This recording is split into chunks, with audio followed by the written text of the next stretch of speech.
এই নবান্ন অভিযানের দিন পাঁচেক আগে থেকেই পুলিশ প্রশাসনের তরফ থেকে একাধিক সুরক্ষা বলয় তৈরি করা হচ্ছে। এই মুহূর্তে কি কি ব্যবস্থা চোখে পড়ছে, কারণ আগামীকাল এই নবান্ন অভিযান। দেখো, আমি দাঁড়িয়ে আছি সাঁতরাগাছিতে। একেবারে এই রাস্তা ধরেই নবান্ন যাওয়া যায় এবং গুরুত্বপূর্ণ জায়গা।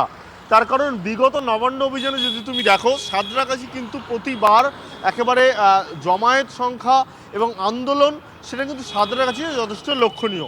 আর এবারে সাঁতরাগাছিতে এই নবান্ন অভিযান ঠিক তার আগেই তুমি দেখা যাচ্ছে যে একজন মানুষের থেকে উচ্চতার বেশি যে ব্যারিকেড, সেই ব্যারিকেড কিন্তু একদিকে যেমন রাখা হয়েছে, আর রাস্তার প্রায় কিছুটা অংশ ইতিমধ্যে ব্যারিকেড কিন্তু বসিয়ে দেওয়া হয়েছে।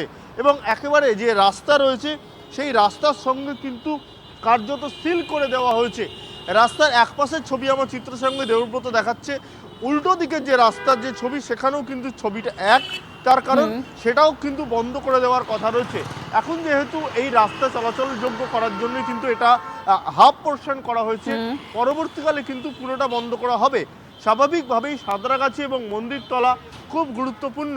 এবং তার মধ্যে তোমায় দেখাবো, দেখতে পাচ্ছ যে সিসি ক্যামেরা সেগুলোও কিন্তু নতুন করে ইনস্টল করা হয়েছে। কলকাতা সিটি একেবারে কলকাতা এরিয়ায় যেমন প্রচুর ব্যারিকেড থাকছে,